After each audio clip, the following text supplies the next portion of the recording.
Well, welcome to a lesson brought to you by Plato, the famous philosopher and founder of the Classical Academy in Athens.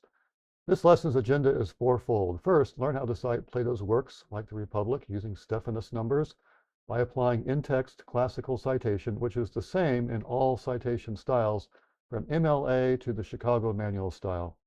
Second, quote and cite Plato's four main points about truth and images in the Republic, Book 10, to illustrate classical citation. Third, explain the origin story of the Stephanus numbers during the Renaissance. And fourth, discuss how Plato is the major classical philosopher of the Logos, the divine word. So we'll start with practical citation and conclude with Plato's philosophy. Come along. Well, who is Plato? Well, Plato lived in the 5th to 4th centuries BC in Athens. At age 16, Plato met Socrates and became his student and friend for 10 years. During this time, Plato learned his calling, so he dropped his ambition to be a dramatist and took up writing and teaching philosophical dialogues whose main character is Socrates. Plato founded the Academy in Athens and was the teacher of Aristotle, who was the teacher of Alexander the Great, who is referred to in the prophecies of Daniel and Zechariah.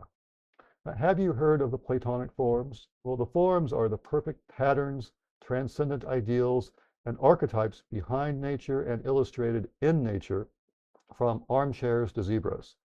According to Plato, God created not only all matter, but the essential forms of things, quote, existing in nature. So here you see my first classical citation in parentheses of Plato's Republic, Book 10, section 597a, according to the Stephanus number. Well, Plato's Republic is dated about 375 BC. Its Greek title is Politia, meaning governance of the polis, or the city-state. However, the polis or city-state is a metaphor for the human soul because any city is an aggregate of souls. So proper management of the city or society starts with managing oneself. The Republic's theme is put in the question, what is justice? And how is justice promoted by truth and thwarted by false, misleading images published in myths and the media? Plato's picture says, I am not Plato, a reminder that his image, like all images, is a misrepresentation because we have no idea what Plato really looked like. And this is why Plato distrusts images and is a helpful critic of visual arguments in our media-centric society. Well, writers use what is called classical citation when citing Plato and other classical authors. Classical citation is a traditional kind of brief in-text citation in parentheses, according to the Chicago Manual style and Turabian's Manual for Writers. In my two sample sentences here, I've written a short sentence with a direct quotation of Plato and concluding with the classical citation. First, Plato describes three artists, and you see the classical citation referring to the book Republic, Book 10, and then the Stephanus number 597c, and then close the parentheses and place the period. Second sentence, Socrates calls rhetoric flattery in the Gorgias, and you have the Stephanus number. And so, in order to apply Stephanus numbers, I need to, as a writer, record the abbreviated title, italicized, and with a period, right, to indicate the abbreviation. Record the book number, if any, record the section number, and record the section letter, which is either A through E, if it's even given. Well, more examples are given in a moment. Well, what we have here is an alphabetical list of Plato's 28 genuine dialogues, along with the standard abbreviations used in classical citation. Plato's works are called dialogues and are named after one of the main characters in the dialogue, like Gorgias, or after the topic, like the Republic. Classical authors organized their works, especially their longer works, into books, which are like long chapters, but traditionally called books. And the book number is part of citation when a work is organized into books. Plato's Republic is the second longest dialogue and organized into 10 books. And Plato's last and longest dialogue is called the Laws, organized into 12 books. Classical works have their own traditional and stable reference numbers, like book and section numbers, similar to chapter and verse in the Bible. So writers record the standard reference numbers, not page numbers, in classical citation. Well, what are Stephanus numbers? Well, they are the standard reference system in Plato's works, derived from the numbered pages and lettered sections of the complete works of Plato, published by Henricus Stephanus in the year 1578. Thus, when citing Plato's dialogues, you should record 3 or 4 elements of information. First, record the work's title, like the Republic, but abbreviate it and italicize it as REP period in a parenthetical citation. Second, record the book number when citing the Republic or the Laws, because Plato organized these long works into books. And third, record the Stephanus section number and letter, such as 597c. And that's it. It's very easy. My example at the bottom starts with a signal phrase. Plato describes with the verb in the literary present tense, then quotes Plato's keyword makers, and concludes with my classical citation in parentheses consisting of Plato's Republic, but abbreviated REP and italicized. Then book 10 plus a period, and then the Stephanus number and letters such as 597c, and that's it. Most modern editions of Plato's dialogues have the Stephanus numbers and letters printed in the margin or in brackets within the text. A few editions have only Stephanus numbers and no letters, such as Benjamin Jowett's 19th century edition, which is probably the most popular edition in English. In any case, you should record what's given, the Stephanus number alone, like 597, or the Stephanus number and letter, like 597c. Well, can you see in the picture of the page numbers at the top of the page in the photograph of Henry Stephanus's 1578 edition of the complete works of Plato? If you have good eyes, and this isn't intended as an eye test, you can see the page numbers at the top of the page. And that page number is the Stephanus number to which we refer. Then in the page's center column that you see in the picture between the Greek text and the Latin translation, if you have good eyes again, you'll notice letters A through E denoting the section on each page. So this 1578 edition is what you reference when you use Stephanus numbers to cite Plato's in classical citation. By the way, classical citation works the same for Plato and Aristotle, but the standard numbering systems have different origins and names. The standard reference system of Aristotle's works is called Bekker numbers, or sometimes Berlin numbers, based on page numbers in the complete works of Aristotle, published by the Berlin Academy of Sciences in 1831 through 37, edited by A.I. Bekker. And Aristotle's works are cited in 3 elements: the work's title, abbreviated in citations, the book number, also called chapter, because Aristotle's books are much shorter, they're more like our modern chapters, and the Bekker number and the letter, which is either A or B. So, for example, at the bottom of the slide, Aristotle explains why, quote, poetry is more philosophical and more elevated than history, unquote. And then you see my classical citation, the abbreviation of Aristotle's Poetics, the book or chapter number, which is 9, and then the Bekker numbers, 1451b. So classical citation applies to all classical works and is easy to use. Now let's return to Plato. What are Plato's main points? Well, the Republic, Book 10, is on the topic of mimesis, translated as imitation, representation, portrayal, or copying. How images, icon is the Greek word, misrepresent reality. Plato's topic is truth versus images. Now, the modern phrase for this topic is fact versus fiction, or appearance versus reality, always the key distinction in critical thinking. Plato makes 4 main points in his Republic, Book 10, summarized and cited here. The first example reads, in the Republic, Book 10, Plato names 3 kinds of makers, and then the classical citation, just the Stephanus number of 597. So writers apply the principle of concision in citation. So in my first example, I omit the work's title and book number in my classical citation because I have already written them in my sentence, and it's clear to the reader that I am quoting from Plato's Republic, Book 10. But I always place the Stephanus number in my parenthetical citation at the end of the clause or sentence.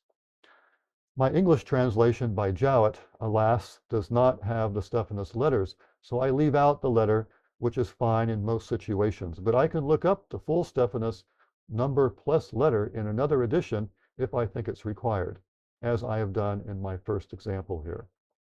Well, research writers in classical studies include not only the Stephanus numbers and letter, but also line numbers, if they wish, after the letter to cite exact lines. But this specificity is beyond most people's purposes. It's enough to record the Stephanus number. In my three other examples, you see in the slide that I apply classical citation by recording the work's title, abbreviated and italicized again, then book number 10, and then the Stephanus number separated by a period. Writers place the classical citation at the end of the clause or phrase containing the quoted words or the summarized material. In addition to classical citation, one must craft a bibliographic entry for the list of works cited, which looks like the one at the bottom, starting with Plato's name, who simply goes by Plato, the title of the work, the edition, the translator, and then the publication, city, company, and year. Since I have an ebook edition, I add PDF ebook at the end of the bibliographic entry. And some of this information will be different if you have a different edition or translation of the work. Well, Plato poses his research question in the prelude of Book 10. Can you tell me what imitation is? Asks his dialogue partner. Well, in reply, Plato explains his first main point, that there's three kinds of artistic makers. First, God the creator. Second, the human craftsman, architect, or engineer, who is the sub-creator. And third, the artist or poet, who imitates or portrays things like beds and people in his art. So when quoting Plato, as seen in blue, I use a signal phrase like Plato points out with a colorful verb in the literary present tense. I add appropriate punctuation like a colon to introduce the quotation, add quotation marks, and then apply classical citation at the end of the quotation, which is often the end of the sentence. Whatever citation facts I include in my sentence, I can exclude from my citation, except the Stephanus number, which should be placed in the parenthetical citation. Well, Plato outlines the metaphysical history of beds, or in his words, Plato points out, colon, here are three beds, one existing in nature, which is the idea made by God. There is another, which is the work of the carpenter, and the work of the painter is third. And I have my full classical citation at the end of my quotation. Well, the idea of bed appears first in God's mind, then the craftsman makes the physical bed, and third, the artist paints the image or copy of a bed in his art. Well, why does Plato use bed as an example of image and idea? Well, because everyone has a bed. It's the most extreme, simple example, almost laughable, but simple teaches well. Now the implied question follows, the application question. What could you name instead of a bed? Something more interesting. For instance, is God the author of the idea of tree and fruit and animals and man, woman, marriage, and family, and the moral law? So yes, so bed is simply a synecdoche, one thing representing everything in nature. For example, God instructs Moses to make a tabernacle and instruments after their patterns, which was shown thee in the mount. Exodus chapter 25. And likewise, Plato finds that all things have a heavenly pattern or archetype. God created not only all matter, but also all forms of things. And the forms are the abstract, immaterial, and objective patterns existing first in God's mind and later, as it were, in Plato's bed. Well, Plato's second main point is his theme, that images are not truthful. They are not full of truth, because structurally, images are tertiary sources, 3 steps removed from the truth, being a copy of a copy, an imitation of the truth, according to Plato's theory of forms.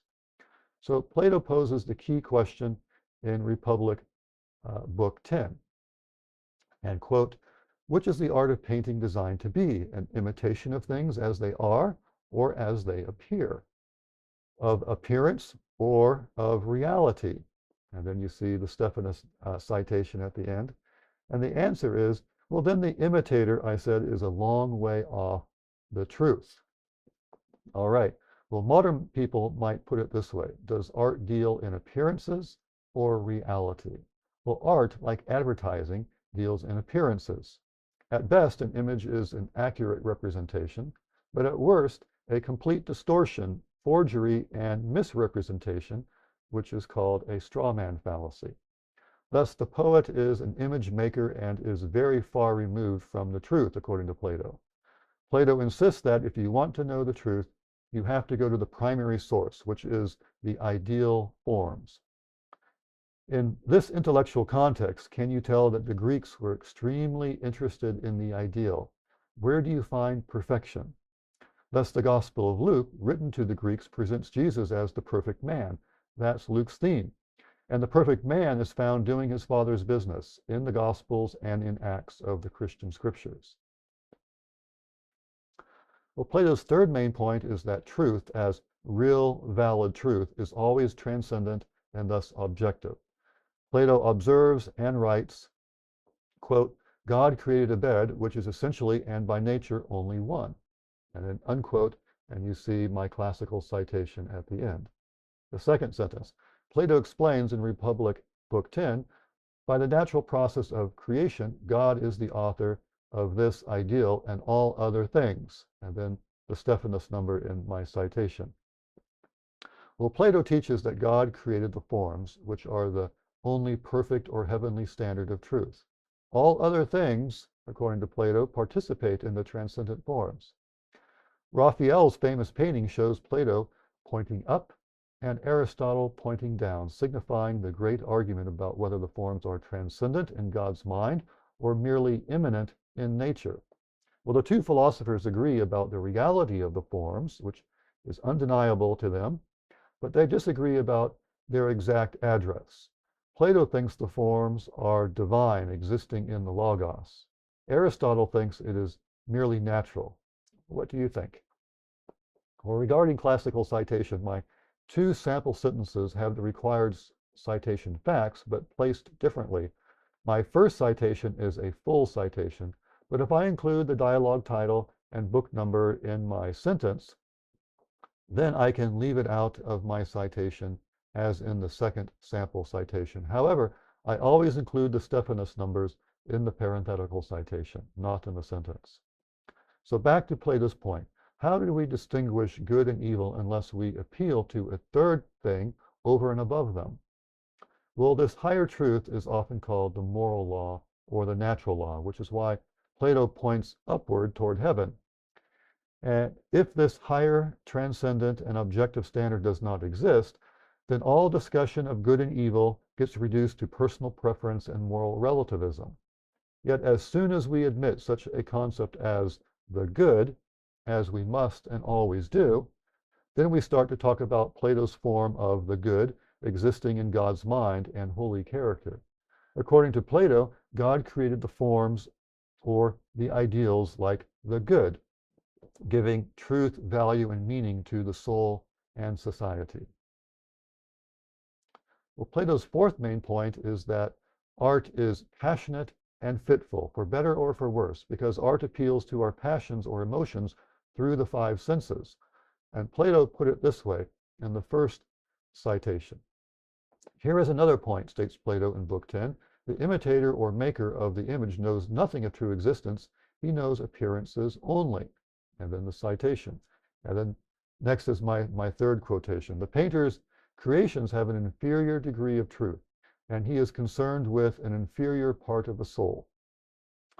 Well, Plato thinks that popular art, music, painting, and fiction, seeks to bypass the rational mind and stir up the emotions in an act of hasty persuasion in the inferior part of the soul, called the sensate soul, that processes sense perceptions in both animals and people, so that people don't think with their rational mind, but react to images and get really excited about their so-called emotional truth, often the product of media propaganda and advertising. Well, people who don't read Plato are prone to this deception. Now, art of all kinds, visual art, music, and fiction, can be beneficial and edifying when it respects and recognizes the three transcendentals, the good, the true, and the beautiful. And these three set the subject areas for ethics, philosophy, and aesthetics. Nonetheless, Plato was skeptical of art and wanted to put the soul and society on more solid, rational foundations. Well, what Dr. Peter Kreeft, the Boston College philosopher, writes about Plato and artist is on target. Quote, in the block quotation, Book 10 of Plato's Republic contains a surprising view of art, that it's only an imitation of nature, and thus 2 steps removed from ultimate reality, from the forms. Plato did not love artists, but artists love Plato. In fact, all great artists are Platonists, in that they try to present to us something that is closer to the forms than nature is. They don't imitate nature, they bypass nature and imitate the forms. They make us see, if only vaguely and uncertainly through a glass darkly, something of the paradise of pure forms lying behind the surface appearances of things. They are a kind of remembrance of paradise lost, unquote, from Peter Kreeft's The Platonic Tradition. Well, the main point is in the adjective great. All great artists love Plato and seek to portray heavenly light and truth. But most modern artists live in the dark shadows of Plato's cave, and therefore make dark images that are a long way from the truth, according to Plato. However, if you want to be a man or woman of the truth and a critical thinker, then you should ask, seek, and knock for the truth, and read Plato. Well, let's transition to the origin story of our Stephanus numbers. Well, classical citation starts with the Renaissance printers of the Bible and of Plato's works, newly recovered and published. Robert Estienne, aka Robertus Stephanus in Latin, because all medieval or Renaissance men had Latin names. And so Robert Estienne was a printer and classical scholar in Paris and later Geneva, starting the famous Estienne print shop. Robert was born a Roman Catholic in Paris, but he became a Protestant. In 1550, he fled to Geneva due to religious persecution. In Geneva, he joined the thriving Protestant intellectual community, and he created the best and final system of verse division and numbering that the Bible has today. So the New Testament that Robert printed in 1550 is called the Greek Textus Receptus, the received text from the Greek Christians fleeing to Europe from the Muslim assault on Constantinople during the 16th century. So the received text, or Byzantine text type, is the basis of all early modern English Bibles, culminating in the King James Bible. Now, what I want you to notice is that biblical citation and classical citation have a similar history and form, where the book and section numbers in Plato are like the chapter and verse numbers in the Bible. So if you practice one, you get the other two. Now, Henry Estienne, aka Henricus Stephanus in Latin, was the oldest son of Robert Estienne, who taught his son Henry Latin, Greek, Hebrew, and typography and the art of printing. And Henry is called the last of the great Renaissance printers. Henry edited and published many great works, including the first edition of the complete works of Plato in 1578 in the original Greek with a Latin translation and commentary. And this 3-volume work is the source of our Stephanus numbers, used by modern scholars and students to cite Plato, named after Henry Estienne or Henricus Stephanus of the Estienne print shop. So the picture of the cover page of the Stephanus edition of Plato's works comes from John Adams' library, the second president of the United States. America's founding fathers were wise and literate people in the classics. Well, why are the classics and Plato so important? Well, I'm glad you asked. One significant starting point for Plato is the Logos. The Christian scriptures teach of a transcendent, spiritual, intellectual realm beyond our 5 senses, testified in John chapter 1, featuring the divine Logos, a rich term translated in English as the Word. It states in John chapter 1, verses 1 through 4, "In the beginning was the Word, and the Word was with God, and the Word was God. The same was in the beginning with God. All things were made by him, and without him was not anything made that was made. In him was life, and the life was the light of men." Well, John's words have three reference points. First, Genesis chapter 1. In the beginning, God created the heaven and the earth. But John shows that the Logos is the agent of creation and the light of men, meaning consciousness, life, and revealed truth. Second, Logos refers to God's wisdom, which is a feminine noun in Hebrew, chokmah, and thus personified in the wisdom literature as Lady Wisdom, who teaches, "I, wisdom, dwell with prudence. Counsel is mine, and sound wisdom. I am understanding. I have strength," in Proverbs chapter 8. Well, third, Logos is the key term of Greek philosophy, referring to the rational ordering principle of all creation, that which makes the world a cosmos and not a chaos. Logos is the key term used by Heraclitus of Ephesus in the 6th century BC, by Plato the philosopher in the 4th century BC, and by John the Apostle as his theological term in the 1st century. The Logos is the key word of classical and Christian philosophy, the language arts, and Western civilization, without which our civilization unravels and descends into moral chaos. C.S. Lewis recognizes these facts and writes, "It is all in Plato, all in Plato. Bless me, what do they teach them in these schools?" he wrote in The Last Battle, one of the Chronicles of Narnia. Well, in Plato, we read a clear, winsome, and engaging classical philosopher who demonstrates the necessity and really interesting applications of the forms existing or adhering in the Logos. Plato is the major philosopher of the divine Logos, capitalized, but Aristotle is the philosopher of the human Logos in lowercase letters, meaning human logic and rhetoric.